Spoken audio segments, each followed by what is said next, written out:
ناظرین آپ دیکھ رہے ہیں گوادر سی پیک۔ ناظرین قومی پرچم بردار فضائی company Pakistan international air lines ان دنوں ایک قومی بوجھ تصور کی جا رہی ہے۔ کوئی کہتا ہے کہ پی آئی اے کو مفت لے جاؤ تو کوئی کہتا ہے قومی خزانے پر بوجھ ہے، اس کو بند ہی کر دیا جائے۔ پی آئی اے قیام پاکستان کے بعد نوزائیدہ ملک کے دنیا بھر میں تعارف کے علاوہ ترقی، خوشحالی اور دفاع وطن میں اہم کردار کرنے والا ادارہ ہے۔ ایک وقت تھا کہ ہر چند منٹ میں پی آئی اے کا طیارہ دنیا کی کسی نہ کسی ہوائی اڈے پہ اترتا یا پرواز کر رہا ہوتا اور یہ ایئر لائن قومی پرچم کو دنیا بھر میں لہراتی جاتی۔ حال ہی میں مالیاتی مشیر سے مالیت کا تعین کے بغیر ہی خصوصی سرمایہ کاری کونسل نے قومی ایئر لائن پی آئی اے کو 2 اداروں میں تقسیم کرنے کی منظوری دے دی ہے، جبکہ ادارے کے ذمے 830 ارب روپے کی واجبات نئی ہولڈنگ کمپنی منتقل کر چکی ہے۔ پی آئی اے کو فروخت کرنا کوئی عمارت بیچنے جیسا نہیں ہوتا، بلکہ یہ طریقہ کار ان چیزوں کو حتمی شکل دینے کے لیے استعمال ہوتا ہے جو ابتدائی مرحلے پر افشا نہیں کی جاتی۔ اس کے بعد ریفرنس برانڈ کی تلاش کی جاتی ہے، لیکن ایس آئی ایف سی کے سامنے یہ فارمولہ پیش کیا گیا اور انہوں نے اس کی منظوری بھی دے دی۔ وفاقی کابینہ کی منظوری بھی اس سے علیحدگی کے تمام منصوبوں کے لیے حاصل کی جائے گی، جس میں مالیت کے طریقہ کار کا تعین کیا جائے گا۔ خریدار پی آئی اے میں اپنی دلچسپی کا اظہار کر رہے ہیں، وہ فائنینشیل ایڈوائزرز کو بھی اپنی دلچسپی کے حوالے سے آگاہ کرتے رہتے ہیں۔ یاد رکھیں ذرائع کے مطابق آئی ایم ایف حکام کے ساتھ وزارت نشکاری اور وزارت خزانہ کے حکام کے مذاکرات کامیاب ہو گئے، جس میں آئی ایم ایف سے پی آئی اے کے نشکاری کے لیے قرض ری شیڈولنگ پلان کی اصولی منظوری لے لی گئی ہے۔ لیکن سوال یہاں یہ پیدا ہوتا ہے کہ کیا پی آئی اے کے 2 حصوں میں تقسیم کا منصوبہ اسے ٹیک آف کروا سکتا ہے؟ تو چلیں اس ویڈیو میں ہم اس انکشاف پر بھی بات کرتے ہیں۔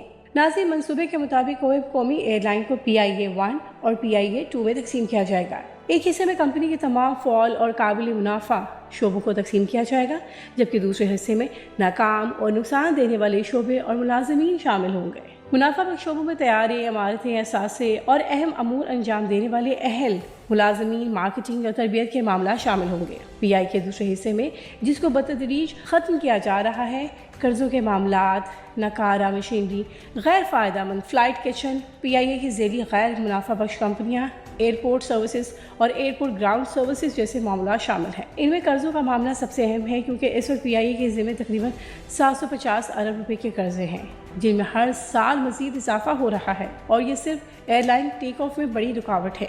اگر اس کے علاوہ گراؤنڈ سروسز اور فلائٹ کچن وغیرہ کے امور کو آؤٹ سورس کرنے اور غیر ضروری شعبوں، مشینری اور ملازمین کو بتدریج سبکدوش کرنے کا منصوبہ شامل ہے۔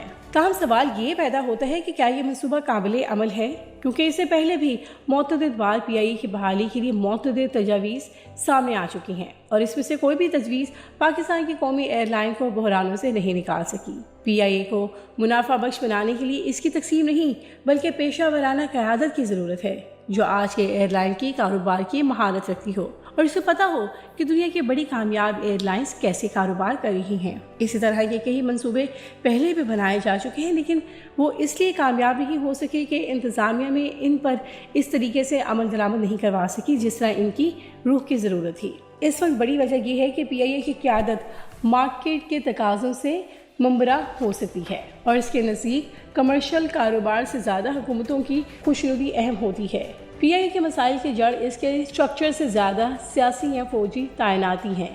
جو لوگ اس ایئر لائن سے متعلق فیصلے کرتے ہیں وہ اس کے امور اور ایئر لائن انڈسٹری کی مہارت نہیں رکھتے۔ پی آئی اے کا اصل بحران ان میں قیادت کی صلاحیتیں نہ رکھنے والی انتظامیہ ہے۔ پی آئی اے کے مسائل 90 کی دہائی میں دیے گئے گولڈن ہینڈ شیک سے شروع کیے، جس کے نتیجے میں اس وقت کے تجربہ کار سینئر ماہرین اور ایئر لائن چھوڑ چکے ہیں۔ ان ملازمین کو دیے گئے معاوضوں کے لیے بینکوں سے قرضہ لیا گیا، جو بعد میں غلط فیصلوں کی وجہ سے کم ہونے کی بجائے بڑھتا چلا گیا۔ اب صورتحال یہ ہے کہ اربوں روپے کے قرضوں کی وجہ سے ایئر لائن کو ہر سال خسارہ ہو رہا ہے، اور اس کے پاس تجربہ کار پیشہ ور قیادت نہیں جو اندرونی حالات اور کمرشل معاملات سے آگاہ ہو۔ پی آئی کے پاس ایسی قیادت نہیں جو اس تناظر میں درست فیصلے کرے۔ حکومتی پی آئی اے چلانے کے لیے کئی سیاسی تعیناتی کرنی پڑتی ہیں، اور کبھی سابق افسران کی جو ان حالات کو بالکل بھی سمجھ بوجھ نہیں ہے۔ دوسرا بڑا مسئلہ سیاسی جماعتوں کی جانب سے کیے جانے والی بھرتیاں ہیں، جنہوں نے قیادت کا یہ خلاف پور نہیں کیا۔ ان لوگوں کو نہ تو ایئر لائن کے کام کی سمجھ تھی اور نہ ہی اس کو سیکھنے کی کوشش۔ اب وہ پی آئی اے پر ایک بہت بڑا بوجھ بن چکے ہیں۔ پی آئی اے کی بحالی کا کوئی بھی منصوبہ اس صورت کامیاب ہوگا جب اس پر عمل درآمد کرنے والے ایئر لائنز کے بین الاقوامی کاروباری تجربہ رکھنے والے ماہرین انتظامیہ ہوں گے۔ ایک مرتبہ آپ پیشہ ور ماہر کمرشل انتظامیہ لے کر آئیں، اس کے بعد کوئی بھی منصوبہ آئے اس کی کامیابی کے بارے میں سوچا جا سکتا ہے۔ جب تک پروفیشنل انتظامیہ نہیں آئے گی، کسی بھی منصوبے کی کامیابی کے امکانات نہ ہونے کے برابر ہیں۔ بہت سے ماہرین کا کہنا ہے کہ یہ منصوبہ قطعی طور پر ناقابل عمل ہے۔ اس وقت آپ PI سے کسی کو نہیں نکال سکتے کیونکہ یہاں جتنے بھی ملازمین ہیں وہ آپریشن چلانے میں کہیں